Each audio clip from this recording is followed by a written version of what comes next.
Tigers doing.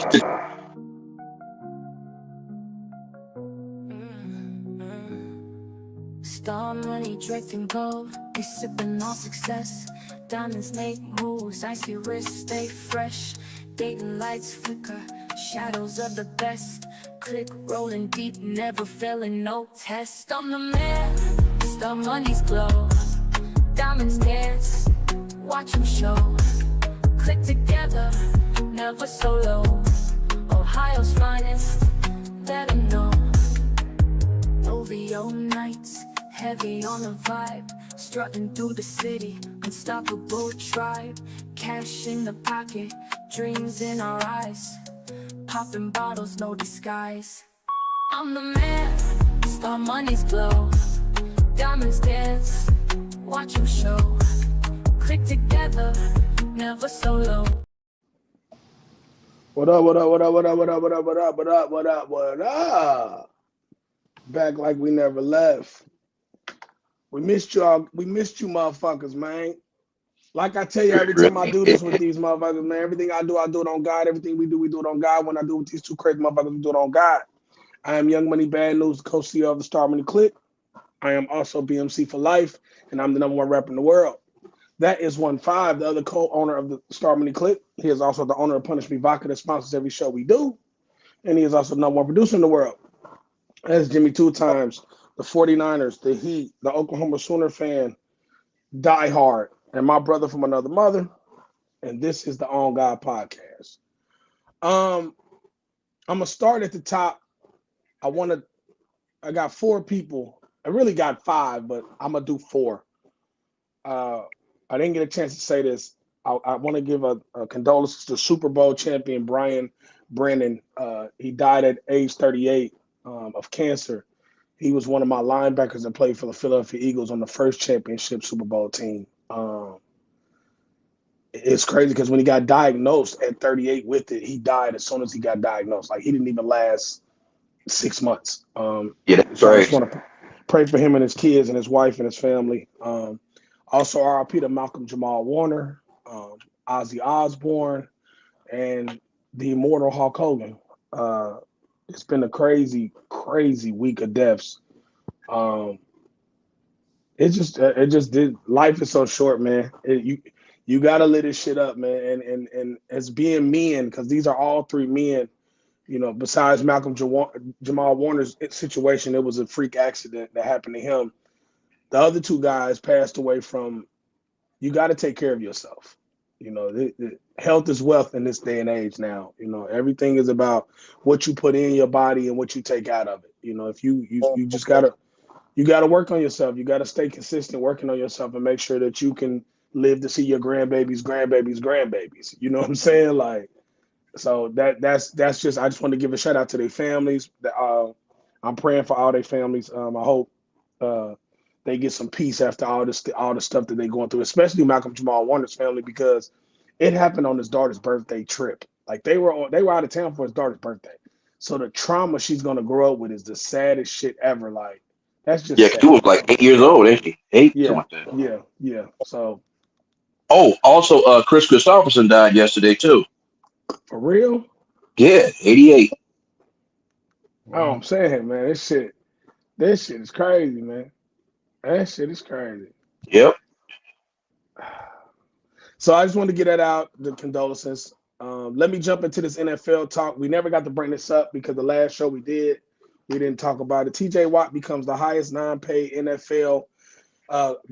quarterback in NFL history for the 2nd time in his career. Not the first, the 2nd. He gets a 3-year, $123 million extension that includes $108 million fully guaranteed, which means that he will be getting $41 million per year to stay with the Steelers. Do y'all think it was a good move for him to stay? We all know he deserved his money, so we're not going to be like, I'm not going to ask y'all that dumbass question. But do y'all think he should have stayed in Pittsburgh, or do y'all think that he should have let this contract fizzle out and, you know, test the waters? Well, I think Watt's an old school football soul, and he's one of them type of guys that wants to be with the same team start to finish. I don't think he wanted to go anywhere, but I think if you forced his hand, though, he was going to go. But I really think that he was real happy to get that deal done in Pittsburgh, and I don't blame him for wanting to stay there. I mean, they don't lose, you know what I mean? They don't have a losing seasons, you know what I mean? So he's always on prime time. He's always, doing stuff to better his value for when he does retire with endorsements. That's what a lot of people don't understand when they get that bag and go chase it, and they're in Buffalo or Arizona or something. They don't realize that those markets aren't, well, Buffalo is now, but most of the time Buffalo is a smaller market. They're not seen as much on national TV. So he did a good job. I like the move, even though I'm a Bengals fan, and you know how I feel about the Pittsburgh Steelers. Oh, don't start that. Two times how you feel. Man, 41 million. So he's just reset the defensive end market. And I got a guy on my team. He reset the defensive end market when he got paid a couple years ago. And he's making 31 million. And it's like, TJ Watt's well worth whatever you're going to pay him. And the crazy part is people were really talking about, well, Pittsburgh might not pay him. And this is Pittsburgh, if you produce, they normally in their history, they'll pay you. They like to keep all their guys in house. They're still one of the most exclusive mom and pop organization where that family's owned that team since its inception, and they have a really good history of treating their athletes well. So it would have shocked me if they'd have moved off him, because do you know how crazy that defense would have looked without him? Like, he's really their MVP. He's their best football player, like hands down. It's like when you think of Cleveland, you think of Garrett. You think of Cincinnati, you think of Burrow and Chase. You know what I mean? That's like 1A, 1B. But it's just like certain teams, there's just one guy. It's without question. Trent Williams is my guy. You know what I mean? For you, News, it's like, I would say it's Barkley right now, but you got a couple of guys there. But either way, $41 million, man. The sad part is I feel like my guy is going to be like, oh, you making 41 million now, huh? I need 41 million now. So it's just like, that's going to be the problem. The salaries are just going to keep escalating. And it's just, like I said, get your money. I ain't mad at him, but it's just like, when players hold out, I don't want to hear fans talking about, well, he don't deserve this or he don't deserve that. But what do you pay a guy to sacrifice his body for your entertainment? You can't just go on eBay and buy a new body, can you? Can't buy new knees, backs, and stuff like that to go out in this game. So I'm very happy for him. Like I said, get every penny you deserve, because once your playing days is over, they're over. Michael Parsons is going to set it again. Yeah, we know, because they're going to let him do it. And for my team, it goes Hurts, Barkley, AJ Brown. Just to let you know. Well, I mean, I was gonna let you blow your own horn on that. I'm just telling you, and not. I don't even want to get on my defensive side, because that man in the middle at D tackle, he's a problem. It's of course it's well deserved. He is, if not the best DN in the league, he's second to Garrett. I don't see nobody fucking with them two for real. Michael Parsons to me is too inconsistent to be considered the best two. I think he's in the top 5, but I don't think he's the best two. I think the best two right now going is TJ Watt and Garrett. Yeah. And I used to put my guy in there. I can't put him in there right now because he ain't really producing like that. Erickson, I would give Erickson a nod because he's had a lot of good years, but Erickson has not been as consistent as them completely his whole career. But yeah, lately he's so I would put Erickson Hendrickson in the top 5 because he's been there. I mean, the last 5 years he's been a problem on the sack level. But his money was well deserved. I want to talk to y'all about something that happened. And it's funny I brought up my quarterback. Did y'all hear what Cam Newton said about my quarterback? Yeah. That he's not a top 10 quarterback, right? Which is absolutely insane. So I'm gonna read y'all something, and it's really funny because when I read this to you, it's the comparison of these two people when they played as many games as. So Jalen Hurts has played 62 games in his career. 62. Cam Newton at 62 games. This is the comparison. Jalen Hurts is 45-17. Cam was 30-31-1. Jalen Hurts is 65.4 completion percentage. Cam Newton is 59.5. Cam Newton had 14,426 yards passing in 62 games. Jalen Hurts already has 13,606 passing yards. Cam throws for 7.5 yards attempt. Jalen throws for 7.6 attempt. Cam threw for 232 yards a game. Jalen throws for 219.5 a game. Cam Newton had 82 touchdowns in 62 games. Jalen Hurts had 79 passing touchdowns in 62 games. Cam Newton had 54 interceptions. Jalen Hurts only has 35 interceptions in 62 games. 94.8 passer rating is Jalen Hurts. 85.4 was Cam Newton. Cam Newton rushed the ball 467 times for 2,571 yards and 33 touchdowns. Jalen has rushed the ball 611 times for 2,779 yards and 52 rushing touchdowns. At this juncture in their career, Cam Newton only had 2 Pro Bowls in 62 games. In 62 games for Jalen Hurts, he has 1 Super Bowl championship, 2 Pro Bowls, 1 All-Pro, and 1 Super Bowl MVP. And 2 appearances in the Super Bowl. But he's not in your top 10 as a quarterback. But he was better than you in his first 62 games as a quarterback.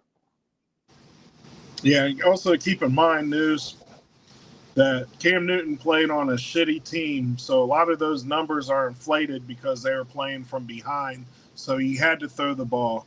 He had to run the ball because he didn't have nobody to hand the ball off to. Cam Newton was kind of a Swiss Army knife at quarterback. No. He had my running back. He had McCaffrey. Yeah. That was towards the end of his career, though. We're talking about the beginning of his. And he had D'Angelo. He had D'Angelo and whatchamacallit. So he had a 1-2 punch back there behind him. Okay. He did. Hey, how and he had Mr. Smith. And he had Mr. And he went to the Super Bowl. Hold on. He had a tight end. He had a wide receiver. He had running back. Wait a minute. What? He went to the Super Bowl, bro. Like, literally. In his first 62. No, not his first 62. Not his first 62, that's what I'm talking about. But even if you compare they whole, like when Jalen is done, Jalen Hurts is gonna go way past him. Way past him. He's at the helm of a better team. But at the same point, I can't put 10 quarterbacks above Jalen Hurts. Hell no. I'm barely putting 3. I'd have a tough time putting 5 in front of him. This my argument though when it comes to not production, it's talent. But this is what I'm arguing with what I don't understand about Cam. Cam, he plays the same game you played. Mm-hmm. Just doesn't. He did the same shit you did. But if did nobody put you because you're 6'6", and you won the MVP for the. I mean, I remember when he said the MVP meant more than winning the Super Bowl. What? It's like that's some selfish to say, man. I mean, bro, like you know what's so crazy about that is this is the part that Cam Newton seems to forget, and he didn't do his whole homework. When Jalen Hurts was at Alabama, he was not a polished quarterback. When he got to Oklahoma, he fixed his mechanics and made himself a 3rd-round pick. I think he should have went higher, to be honest with you. But when he got into the league, he was already a better passing quarterback. He had better mechanics than Cam Newton did. I love Cam, but sometimes he just has his face in the camera. That's all he be doing because they don't be talking about nothing else. And there be some days I have to log off on his podcast because sometimes he be out there. Sometimes I don't know if it's hate jealousy, or he just needs some shock value for people to watch him. I don't know. I don't know what's going on, but and we've talked about this before on this podcast. I don't know why they picked Jalen Hurts to pick on, but it seems like anytime the quarterback conversation comes up, that man gets some blasphemous shit said about him. And I'm like, the numbers don't lie, the eye tests don't lie. And Mr. News, you remember, I walked in the job one day and I said to you, that guy's going to be your starting quarterback one day. And you said, well, we'll just have to see. Well, we've seen, and I'm going to be honest with you, he may end up going down as the best quarterback in Eagles history when it's all said and done. He is going to go down as the best quarterback in Eagles history when it's all said and done. There's two Hall of Famers in that. I know my team. What is it about Cam Newton and RG3 to where they just gotta they feel like they gotta say the most off the wall?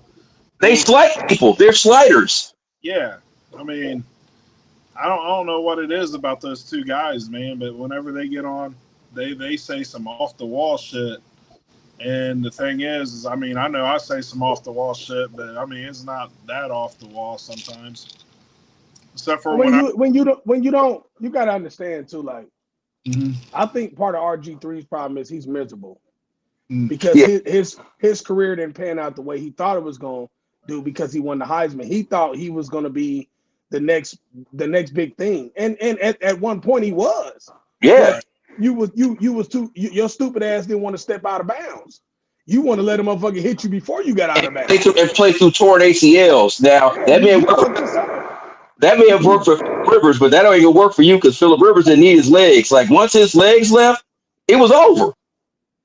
And Cam Newton, his problem is, I think he's still miserable. He lost the Super Bowl the way he lost it because his team was really good that year. They was the best team in the NFC for sure, but I didn't think they had a chance to beat Denver regardless. But I mean, Denver had the best defense in the league the whole. Yeah, they weren't doing that with Denver. But none that Peyton Manning didn't even have to play hard. And he was washed up. He was done. He couldn't even. He was on the last. He had like a quarter tank left in the gas tank when he walked into that game. Peyton Manning was balloons in that game. It's just crazy, like terrible. I don't even understand how you comparing yourself to somebody that plays like you. But my thing, like I said, the whole Jalen Hurts hate is it's kind of funny because the guy that everybody calls number one, he's outplayed him twice in both Super Bowls. And the other guy that they got in the top five, he outplayed him in Cincinnati. Then the other guy that they got in the top five, he outplayed him in Philly. That's from Buffalo. Then the other guy that they got in the top five, he went to Baltimore and whooped his ass. He's undefeated against all these guys except one of the guys. And the top guy split with him. But the other three guys that's in that top five, he smoked them. They ain't never beat him. I'm confused. I beat Josh Allen. I beat Lamar Jackson. I beat Joe Burrow. And I beat Pat Mahomes. But I'm not better than them. They're better than me. But they've never beat me. You're entitled to your opinion, but sometimes there's facts and opinions, and sometimes it's just an opinion is just wrong. And it ain't a team thing either. Because when you go look at the numbers, my quarterback outplays the quarterback. It's not the Eagles outplayed the Bills or the Eagles outplayed the Bengals. I was at the game. I seen Joe play. Joe got it.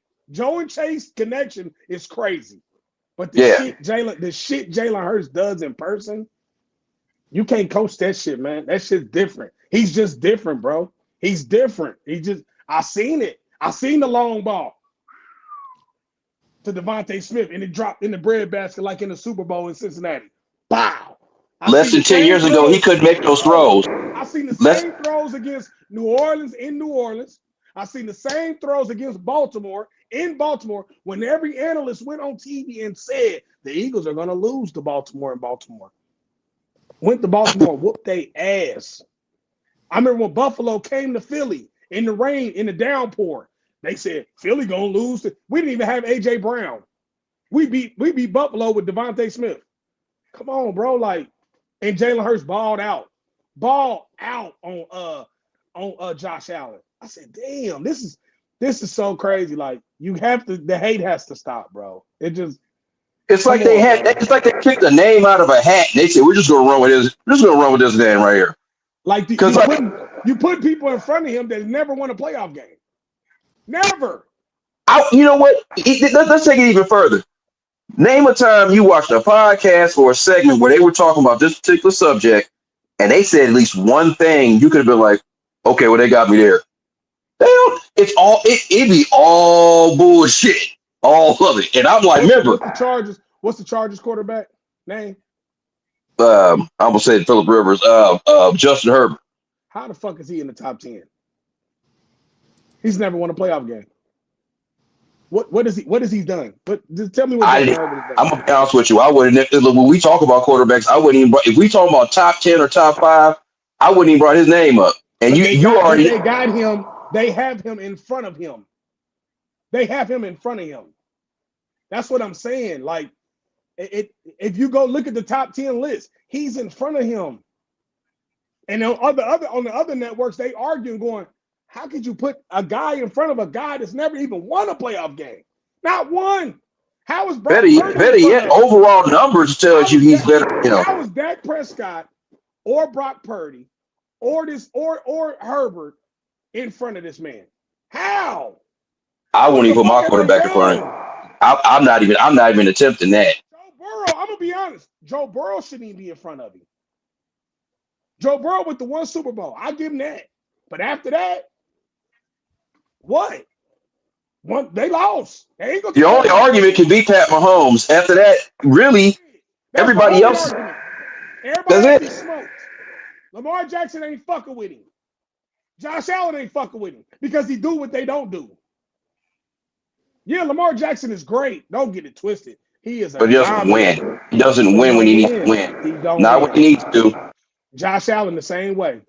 They're great, but they don't win when they're supposed to win. Now, last year, I will say Lamar Jackson put his team in position to win, and my old tight end failed him. That wasn't his fault. But any other time, nah. But we watched Lamar fold and flake up in the playoffs. We've seen it. We've seen them be the hottest team in the AFC, and Kansas City come to town, they smack the fuck out of them, and we go like this. How in the fuck did y'all lose in Baltimore? And y'all the hottest team in the AFC. We've seen Cincinnati come to Baltimore and whoop their ass, and they the hottest team in the AFC. Come on, man. We gotta stop doing this. Just like Matthew Stafford. They got Matthew Stafford in front of my guy. How? What? How? Where? Matthew Stafford won a Super Bowl. I give you that. But that was years ago. I think they're going off years past, and I don't even know how they're doing that. I don't see how you can do that. Because years past, go check the win-loss record. Jalen Hurts is top. Remember, Jalen Hurts just broke 3-4 records in the Super Bowl. The same Super Bowl that a lot of these motherfuckers they never played in. What are we talking? He's own records in the Super Bowl. Josh Allen hasn't even passed his conference championship game, and that's another one. You keep trying to put Josh Allen in front of him. Josh Allen shouldn't be nowhere near that. And like I said, Josh Allen ain't a bad quarterback. He's a top 10 quarterback, but he's not. There's certain people they can be in a group, but they can't be in front of people they shouldn't be in front of. Because like I said, it's a tier to me. And it's only two people in this tier at the top. It's Mahomes and it's Hurts. And the reason why is because the last three Super Bowls, these two motherfuckers played each other. And they split. Ain't none of them other motherfuckers been there. Josh Allen ain't never been in the Super Bowl. Lamar Jackson ain't never been to the Super Bowl. They've never been past their conference championship. How does that happen? The only other quarterback been there is your quarterback and Jared Goff. And Joe Burrow. That's it. If you got, just look at what I just said though. Joe Burrow, Jared Goff, and Stafford in the last 5 years. They the only other quarterbacks that's been to the Super Bowl besides Hurts and Mahomes. But you got Lamar Jackson, you got Justin Herbert, you got Josh Allen, you got all these motherfuckers jumping him how? How is Dak Prescott even talk? You know what? I don't even know how he makes the top 10. I don't know why they do that. Dak ain't shit. Dak is not shit. I'm so tired of that shit. He's an okay quarterback, but not no top 10. Nope. He's the Black Tony Romo. That's who he is. He is the Black Tony Romo. Yeah. I always call him Troy Aikman. No. But You're Nah, disrespecting because Troy Aikman got 3. Hey, look, Troy Aikman got the Super Bowl champion. And he can as much as I hate the Cowboys, I ain't gonna disrespect Troy Aikman like that because here's the thing. I know Troy Aikman probably looks at everybody that came after him like, y'all are terrible. Y'all terrible. Tony. The comparison with Troy Aikman is number wise. He's not going to blow you away. Well, because you got to understand something. Back then, Troy Aikman was he'd only attempt about 20 passes a game because it was more of a run. It was a balanced offense, more run oriented if anything. You know what I'm saying? They set up the pass with the run, and that defense was just so dominant. So he didn't really have to do a whole because like during his whole career, except for them first couple years when they were terrible, Dallas didn't play from behind. Right. Like there weren't too many times, except for that playoff game in Arizona back in '98, which was at the end of his career. Most of the time, Troy Aikman didn't play from behind, so his numbers, he'd only throw about anywhere from 18 to 20 passes, and he was very accurate. That's why all he had to do was drive the vehicle. See, in Dallas, even when Romo and Dak Prescott had weapons and the defense was decent, they still couldn't drive the car because they were great regular season players. And when the playoffs came, they disappeared like they went with the protection. You know what Tony Romo was? Romo was the quarterback that had a 4-cylinder, and tried to drive that bitch like it was a V8. He had a Subaru. What's the one people always drive when they have to go kayaking? Yeah. Yeah, he has no sports car. He has no sports car like attributes. Those are the cars for people that like the scissor.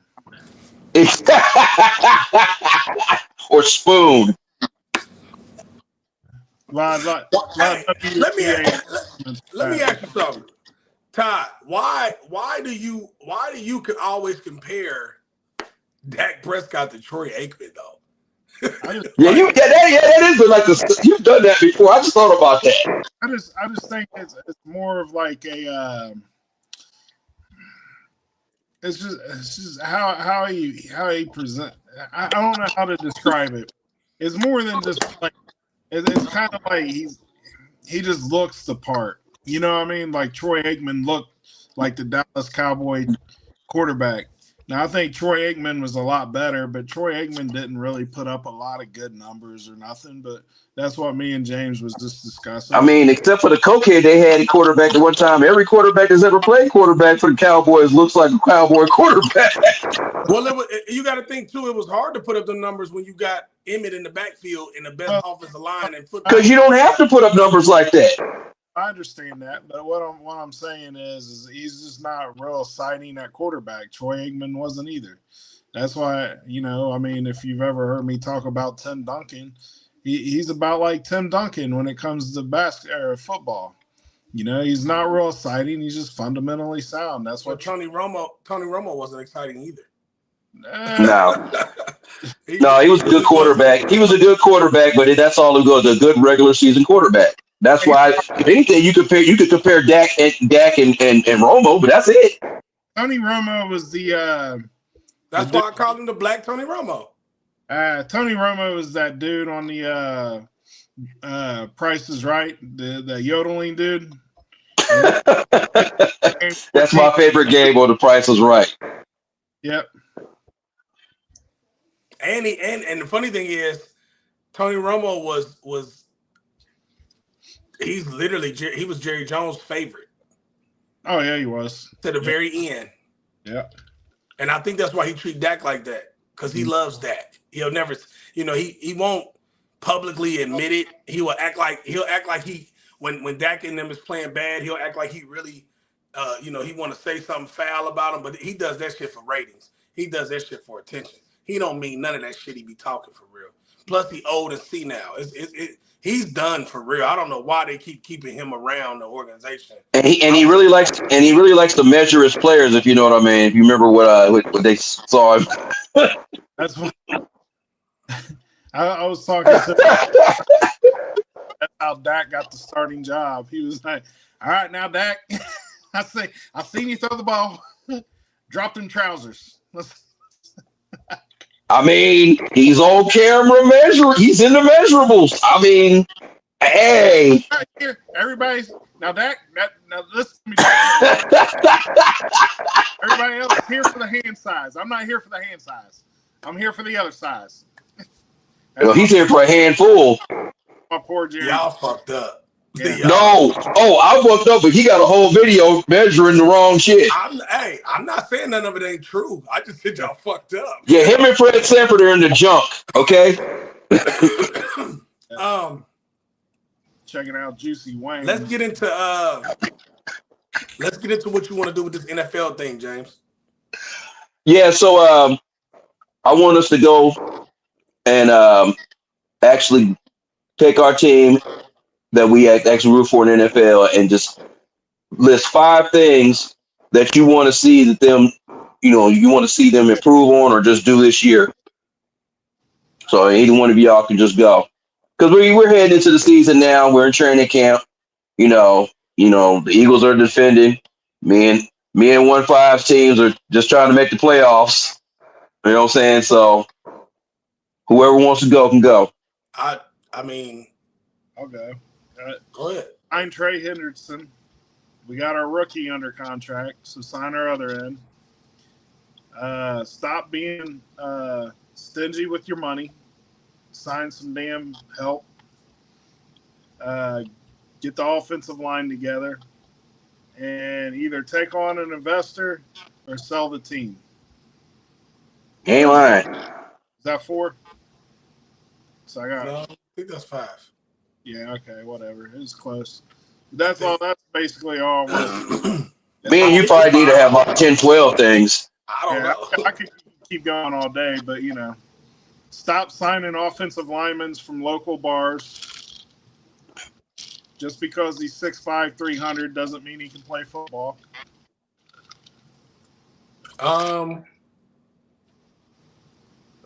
It's kind of hard for me to do this because of.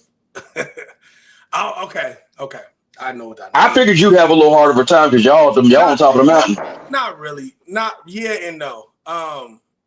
Number one, just stay consistent with what we're doing. Stick to the game plan. Don't change the game plan because they can't fuck with us if we don't. A lot of the stuff that I would want them to, in like 4 other things, I really don't have them because they did it. Like I wanted them to make sure we shored up the offensive line in the draft, and we did that. Filled the linebacker position that we needed. We had a gap in. We filled that.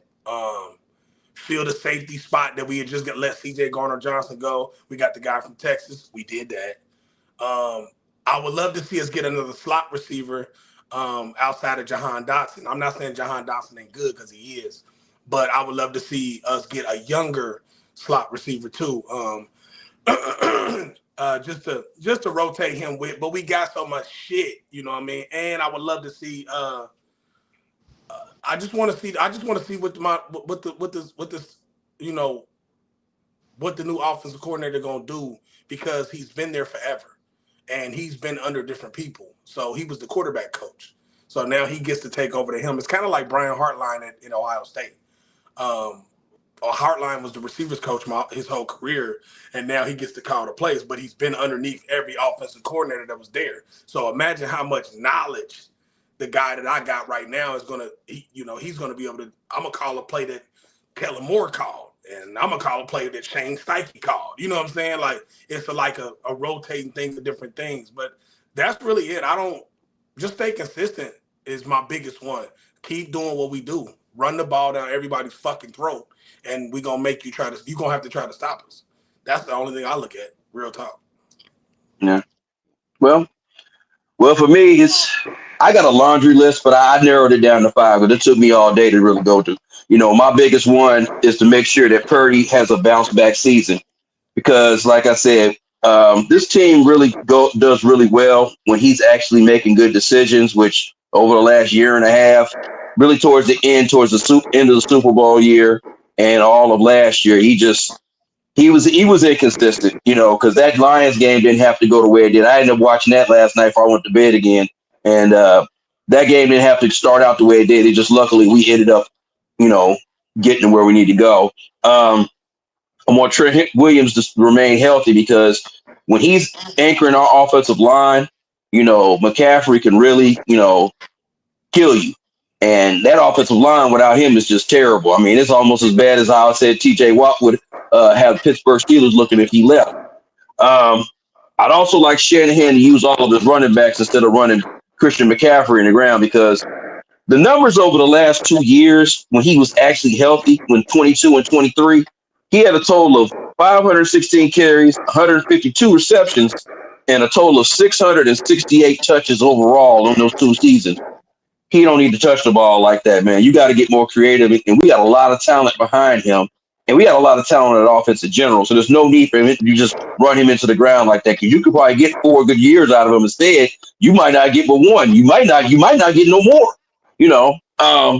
I want to see that the defensive line really improves on stopping the run, because that was a problem. People was gashing us over the last 3 or 4 years, especially during the Super Bowl year. And I really just want us, last and foremost, I really want us to take advantage of the easiest schedule in the NFL. Newsman, you talked about this the other day. If we can't make the playoffs with that schedule, then Shanahan, somebody else need to go. I need to go. Somebody needs to go. But we can't all stay employed if you can't make the Super Bowl off of this, because you got damn near what amounts to an expansion teams on your damn schedule. So you have to take advantage of that. Yeah, you got a very easy schedule. That was a good one. So we're gonna jump over into baseball.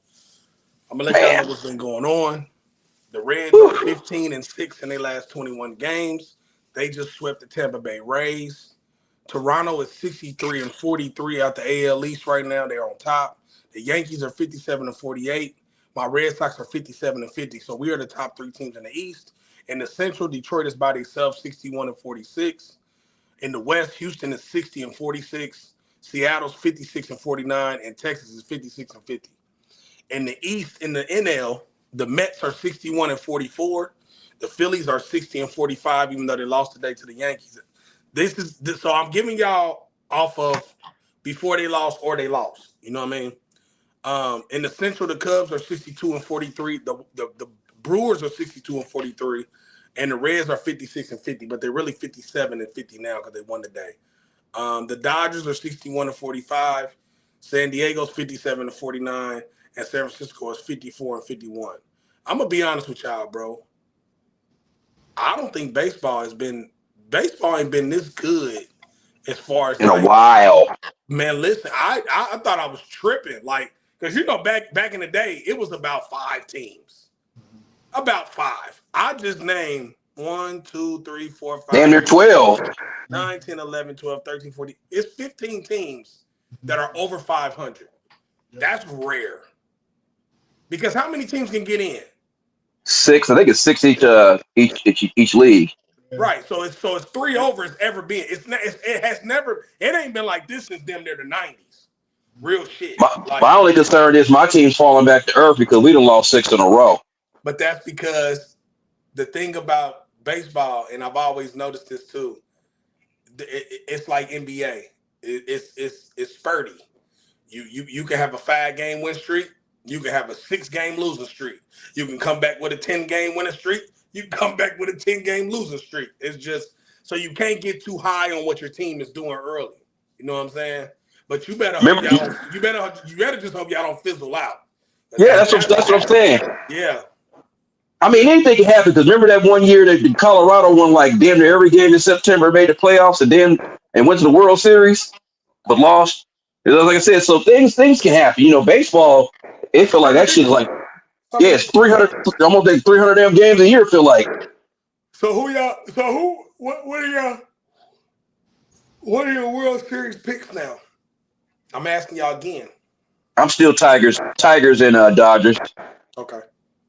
What about you? I don't remember who I picked the first time. It don't matter. Yeah, who you picking now, sir? I was gonna ask you again anyway, so I want to know who you got now. I'll go.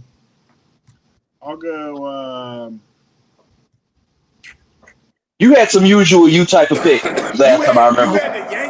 You had the Yankees and somebody else. I think you had the Yankees and the Dodgers. Yankees, Dodgers. Yeah, I think that's what you had the first last Yeah. time. Yeah. Yankees, Dodgers, or Yankees, Padres. I can't remember. But anyhow, yeah, probably Yankees, Dodgers, man. It really depends on who jumps in to Pittsburgh and steals their players, gets their players to make that run. To be honest with you, because Pittsburgh's sitting on probably the best pitcher in baseball and one of the best athletes in baseball. I don't think they'll move him. I think they'll move everybody else but him. Yeah, I don't think they're gonna move him at all. I don't know. We'll see, man. It's coming up. I mean, anything can happen. Anything can happen. But I think I think they're gonna want too much. They're gonna have to throw them some shit. Well, they're gonna have that good. He's that fucking good. Gonna have to play team. So that's for sure. And honestly, no team right now. I don't think they would go out and try to get him because of and the reason why I said this is the reason why I said them being is 15 teams above 500. So it's almost like they don't really need him right now. You know, he's one of them pitchers that if you was to trade for him, you could decimate your whole fucking roster. Because and your farm team. Pittsburgh gonna ask for some shit. Like they're gonna want some shit for him. Because he's the best. He's the best pitcher in baseball. This team don't care about that. They're not the same though. Yeah, they're not the same old Yankees. They're not ran the same anymore. Gone, so yeah. Yeah, they're not ran the same anymore. People go to New York now because they just want to go to New York. They don't go to New York based on winning like they used to because these motherfuckers don't win. They keep losing. Even when they make it to the World Series, they get smoked. So it don't really matter. Like, just like for me right now, my pick, I've got the Astros and the Dodgers. That's a good pick. Because Houston, we stole one of Houston's best players in Boston, and they didn't do nothing but get better. I'm like, they just, I don't know what it is with Houston, but them motherfuckers, they're there every year. Like they're gonna fight. Yep. That's just what they do. I'm gonna switch over to the WNBA. The New York Liberty are 17-7. Atlanta's 14-10. The Indiana Fever is 14-12. Minnesota is 22-4. Phoenix is 15-9, and Seattle is 15-11. Yep. These are the top 6 teams in the WNBA. But you know, Breonna Stewart just got hurt real bad. Same thing with Caitlin Clark. Caitlin Clark been hurt, and they done made playoff contention. But it's heating up. Well, she had a serious leg injury, so they doing an MRI. They don't know when she's gonna be back. That ain't good. Yeah. Did Justin Fields they cleared Justin Fields, didn't they? Yeah, he just has a dislocated toe. Yeah. Because they thought it was worse than what it was. Yeah. Oh, but he was walking by himself with no help, and yeah. Good. So knew it wasn't an ACL. So we got college football coming up. Yeah. I got a question, and I want you pick a team. I want to know who y'all got. Who you got winning the Big 12? Probably Arizona State again. I don't know. Arizona State, one of them teams, they show up every blue moon. I think they're pretty set there. The quarterback came back, so they got a lot of key players though, especially on offense. You never know. What about what about the SEC? SEC. The Oklahoma Sooners.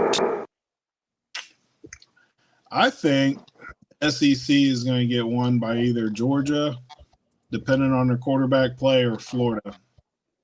I'm throwing Florida because Florida quarterback coming back. You know what's funny? I'm gonna tell you something funny. Every time every time Florida has a quarterback, and for some reason I'm gonna tell you what's funny.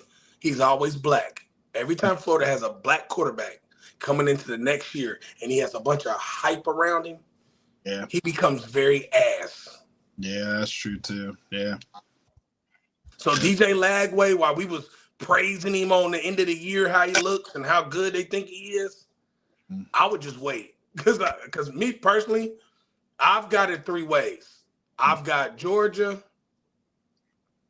Texas. No, I take that back because Texas got a gauntlet of a schedule. Their schedule is brutal. I got Georgia, Alabama, or Oklahoma. That's my SEC picks. Because for one, Oklahoma's schedule ain't gonna be as hard as it was the first year. And we got some big key players in some spots we were deficient in last year. Texas' schedule is harder. Hell yeah. Georgia basically got the same shit they have every year. Yeah, Alabama's going to find a way to skate through teams that should beat them. You know how they do. They beat teams that should always have they can really beat them, but they lose to them. Because they have Alabama State on their schedule every year. Every fucking year. Who y'all got coming out of the Big Ten? I know everybody's high on Penn State, man, but I got to do something. Not with Drew Allen still there. Nope. Drew Allen is sorry as fuck, man. I got Ohio State coming back out of the Big Ten, man. We kind of could have skipped. We could have skipped y'all conference because I don't see anybody. I can't see nobody else beating y'all, man. That whole conference, man. It's just a whole bunch of y'all and a bunch of teams. That's what that shit looks like to me. But them bunch of teams are really good now. They're good teams, but do they realistically let's just be honest here. What team in the Big Ten really is going to give y'all a run for y'all money? Realistically, did you think we would lose to Michigan 3 years in a row?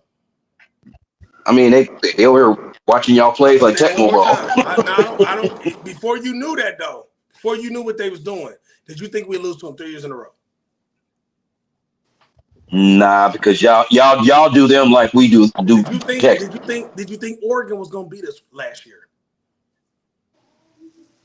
That was a fluke. No, you didn't, because you picked us. It was a fluke. So that's what I'm saying. There's no guarantee in the Big Ten. There's never a guarantee. But do I got my team? Of course. Are we the favorites? Yeah, we're the national champions. We should be the favorites. But Penn State's going to give us a problem. That don't mean I think they're going to beat us because they have to come to Columbus. I know that you're going to have teams that's going to be on y'all ass, but I mean, when it comes down to it, there's a lot of okay to very good teams in the Big Ten. I'm not slighting any of those teams. Penn State's always there, but let's just be honest with you. Let's just be honest about this. Yeah, y'all got something going on with y'all in Michigan right now. That's irrelevant. But it's y'all and it's them. They just have to get. You can always say that when you're the head of the conference. That's like Georgia. If you look at the conference, they all for the last 5 years it's been Georgia and y'all. But if you really watching football like we watch football, we've had last year there was 5 teams that could have whooped Georgia's ass. They just didn't do it. In Penn State, I mean, we got our middle tier teams are better than the SEC middle tier teams. Basically. Yeah, I'll agree with that. I'll definitely agree with that. Because your top heavy is Oklahoma, Alabama, Georgia, Texas. I will say our bottom tier teams are worse. Yeah, Rutgers and Maryland. They're just there. Oh yeah. For sure. UCLA. Teams like South Carolina can smoke them. You know what I mean? Yeah. Down through our number. But I think, but I believe USC. I think USC can beat a lot of them bottom half SEC teams, though. Yeah, definitely. USC's 6th, 7th team, and Nebraska, believe it or not, is going to be tough this year. I believe. As long as Royal. I mean, you mean Patrick Mahouse? Mm-hmm. Here's why I say that. I think the coaching staff and the program are getting their shit together. They upgraded all their facilities. They're recruiting a little better. I don't think they're going to beat Ohio State. Obviously, I just think I think they're a team. I think he's more hype. I think he's more hype than talent. Well, I don't think their quarterback's that good at all. That's not what I'm saying. But he's good. He's just not what they say he is. you're saying you don't think he's that good, but that's what they're weighing Nebraska's. That's why they keep saying Nebraska's going to get better because they think he's baby Pat Mahomes. When we know good and goddamn well he's nowhere near baby Pat Mahomes. Nebraska's team is getting better. They got a better AR or athletic director, AD. They got a better coach. I think they're looking up. They're looking up. Let's put it that way. I give them that. Yeah, they're looking up. Illinois is looking up. I mean, Illinois been coming. Illinois was good last year and the year before. Yeah. But what I'm saying is Illinois was one of those schools that was. But Nebraska's best years are way behind them.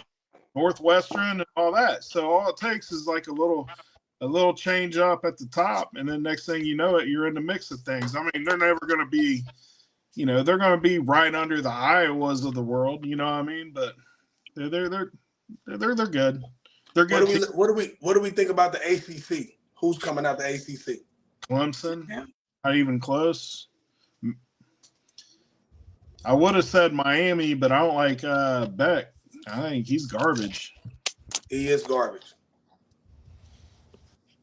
I just don't trust him. Nah, at all. Especially when all right, so what I didn't like is some of the comments he made while he was in Georgia, and he talked about his time in Georgia, and he's saying he had to do too much. He basically said, I had to play Superman. How are you playing Superman?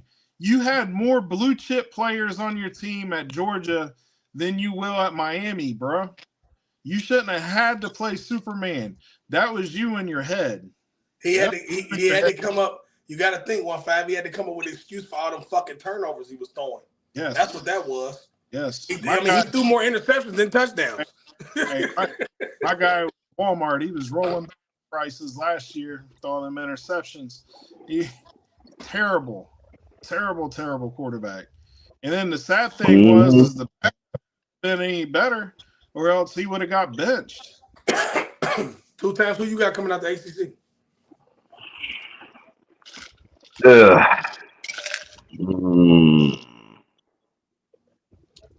That's a good question. I'm gonna do a 1-5. I'm gonna throw Florida State out there to have a bounce back year. Oh, that's interesting. Mm-hmm. I'm gonna go to safe. The safe bet right now is Clemson. I didn't want to go there. I just couldn't go there. Either. I don't like Clemson, but I have to go there because I know who has. When it comes to the structure of the colleges, Clemson has more structure than Miami. They're way more. Florida State it just debacle themselves after what had happened the year before, when they were supposed to go to the national championship, and we would have seen what had happened when they got there because Georgia beat the brakes off their ass in a little smaller bowl. So it's kind of like, I mean, Clemson is trying to come back around because Dabo is finally starting to understand, bro, you gotta entertain the NIL. And if you're not going to entertain the NIL, you might as well walk away and go sit on the couch with Saban, because that's why Saban walked away. I mean, Saban didn't walk away because he don't love football no more. He walked away because he didn't want to deal with the politics of these boys making all this money. They're making NFL money playing college football. It comes with the territory, bro. It's a new world. Mm-hmm. But I agree with 1-5. I got Clemson right now. Now, like I said, I'm doing this podcast. We're doing this I'm just want everybody to know we're doing this because we haven't started the season. So we can change our opinions when the season starts or during the season when we do this again. Like, share, subscribe. You know how we do it. We about to get into these side notes and get the hell out of here. Go ahead. I had something for us today. You go ahead. Something. So I was going to do something I heard on another show this week that really intrigued me was a Mount Rushmore of your team, wide receiver wise. It was basically about Ohio State, but I'm going to throw James a bone with Oklahoma so that he ain't got to come over and do our team. But who's on your Mount Rushmore for wide receiver at our colleges? Yeah, college. Yeah. So, number one for me, it's CeeDee Lamb. CeeDee Lamb, and then after that, it kind of falls off a cliff for me a little bit. I got Hollywood Brown there, number 2. D. Westbrook, Sterling Shepard, and probably Mark Clayton. Okay, that's solid. You got Ain't Mount Rushmore 4 motherfuckers? 4. You just I'm named sorry, I was doing 5. Yeah, I did just do 5. Oh, mention. That's not James Moore. Hey, man, this motherfucker, hey, 1-5. This motherfucker fuck up a wet dream when we do top 5 though. Yeah, but I mean, he be killing me, man. Remember the last thing we did? I said, who's the top motherfucker? He gonna go. Well, I only did this because I didn't know I could pick the same shit. We like, what the fuck are you doing, bro? Like, James is in the middle of his wet dream, and he Jerry fucked up all the top 5s, bro. Damn, we need to start doing straight top 10s with his ass. Right, Just right. straight top 10s. Then I'll do 12 people. That motherfucker named 5 keep receivers. it I'm around, sitting here counting like, Gotta I'm keep like, it what kind of goddamn math is he doing? Like, I have an all mention one. My first one is all mention. he said 2 times 3 is 5. Like, what the fuck wrong with him? He done lost his mind, bro. Okay, so my Mount Rushmore receivers at Ohio State. That's hilarious. Y'all got some good ones. Man, this is rough. Mm-hmm. I definitely got to go Chris Carter number 1. Chris Carter for sure, Mount Rushmore. Yeah. I'm going to have to go Marvin Harrison Jr. for sure. The hard one is the last two because David Boston has records, and David Boston is David Boston. But I want to put the young in there because I feel like the youngin deserves it right now because I feel like when it's all said and done, he gonna be the best. So I got to give Jeremiah Smith the last slot. But I really want to. I'm stuck between do I put him there or do I come back and do it later because I still got Joey Galloway, I still got Terry Glenn. Man, that's what I said. Hey, It's hard. That's why David Boston for real. I kind of got David Boston, Terry Glenn, and Joey Galloway at 3. If that makes sense. I got all 3 of them at 3. And then 4 is Jeremiah Smith by itself. You know what I'm saying? Because I don't see nobody. The first 2 guys and that last guy is like, especially the number 2 person I said and number 4, Harrison Jr. and Jeremiah Smith are fucking androids, bro. Like they like from a different planet. You know what I'm saying? Yeah. So that's how I look at it. Who your 4? I mean, you said them. I mean, those are. I mean, I got to put Chris Carter 1 because without Chris Carter, we ain't wide receiver U. Period. So we go Chris Carter. I'm gonna go even David Boston, Terry Glenn, Joey Galloway with the honorable mention Jeremiah Smith. Once it's all said and done, will probably be the number 1 on that. see, everybody has about James Moore. Marvin Harrison is he's right there though. I mean, You tripping. You tripping, bro. I'm going to tell you why you tripping, though. I'm going to tell you why you tripping. Because Marvin Harrison had broke records in his 3 years there, too. But if we're going to go with records, we should put Jackson Smith and Jigma on there. I mean, I'm not doing it based on records. I'm just saying. Yeah, I got 10 wide receivers. It's impact of what he did. Marvin Harrison Jr. can't be fucked with. Can't nobody check him one-on-one. Nobody.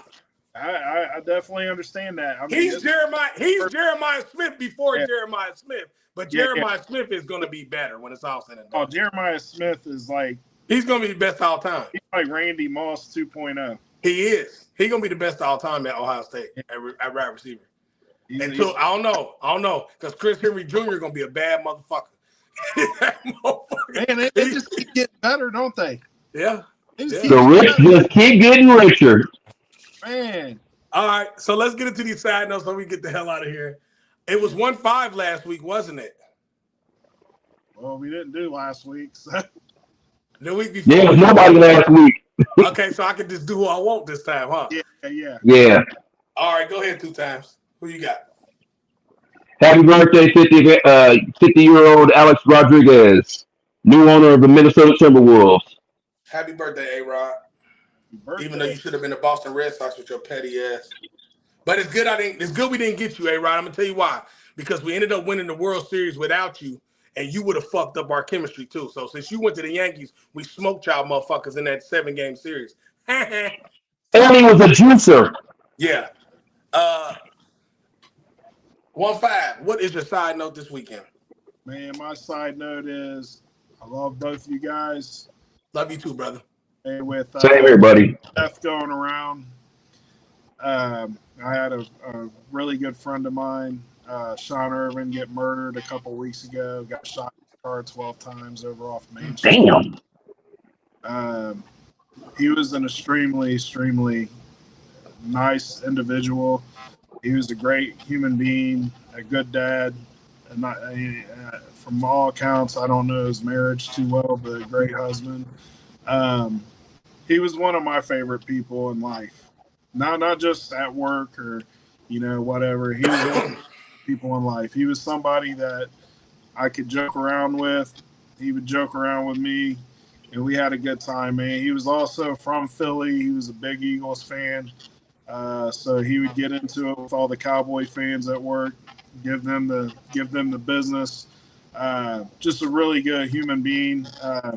I call him the Tourette's rapper because he would do the ad libs of songs while he's walking past, while he's listening to it in his ear. But he didn't rap the whole song. He would just do the ad libs. If you're an artist, you know what that means. And it used to crack me up. His brother was a Grammy award-winning producer. He produced a lot of Will Smith stuff with Jazzy Jeff. Just a really fascinating human being, man. Really good dude, and it's sad to see him go. So just tell your friends you love them. Make that a commonplace, man. It ain't gay, it ain't nothing like that. It ain't feminine to tell another man that you love them because you never know if you're gonna see that person again. So tell people how you feel, man. That's my side note. You ain't got to worry about that over here. We do that on the regular. We bros, so we know the bro code. The code is the code. You feel me? It's all We love. really do. I was with my matter of fact. This is part of my side note. I want to shout out everybody that was at little cuz birthday get together. My cousin Brandon birthday was yesterday. Shout out to Jared. Shout out to Schmidt. Shout out to Dewan. My little brother Shay. Shout out to Dale. Shout out to Tukey. Shout out to damn, who else I see yesterday? Shout out to K Russ. Kevo pulled up. Shout out to Teef. Teef was there. It was just love. It's always love. You know what I mean? And when everybody seen each other, that hadn't seen each other in a while, it was, what's up, bro? I love you. It was that. And that's what it is. That's just who we are. We grown men, man. We ain't got nothing to be ashamed of. If you ashamed to tell another man you love him and y'all been rocking for over 10 plus years, you need to go get drug tested. Cause something wrong. You weirdo. Big You weirdo. definitely weirdo. But my side note, I want to give a shout out to everybody that shared my new music video that came out, that gave me a phone call and gave me props for my new song. It's dope. Go check it out. It's dope. The funny thing is it's not out yet. So if you're looking for it, you're not gonna get it. It doesn't come out till the album come out. I'm not releasing it yet. I don't want to release it yet. It's for my benefit and it's for y'all's because I want y'all on the edge of your seat for this one. I do have another video coming. I actually have 2 more videos coming. But just to get a taste of what Legendary is going to be is what I gave y'all. And I appreciate all the calls and all the everybody giving me praise for it. I'm working really hard. So Star Money Click really appreciate y'all. Just be ready. I'm coming. I got some shit. I'm just going to say that. I got some fire coming. I think that's it for today. Everything I do it on God. Everything we do it on God. When I do it with these 2 crazy motherfuckers, we do it on God. I'm Young Money Bad News, the co-CEO of the Star Money Click. I am the #1 rapper in the world, and I am BMC for life. That is 1-5 on the beat. He is the BET Award nominee. He is the Star Money Click CEO. He also is the owner of Punch Me Vodka that sponsors every show we do, and he is the #1 producer in the world. That is Jimmy 2 times, the fan of life when it comes to all his teams. He is also my brother from another mother. We was the On Gawd Podcast. Y'all stay prayed up on a Sunday. Y'all get y'all ass up and go get that money tomorrow because I know me and 2 times got to get it. And we out. Assalamu alaikum, baby.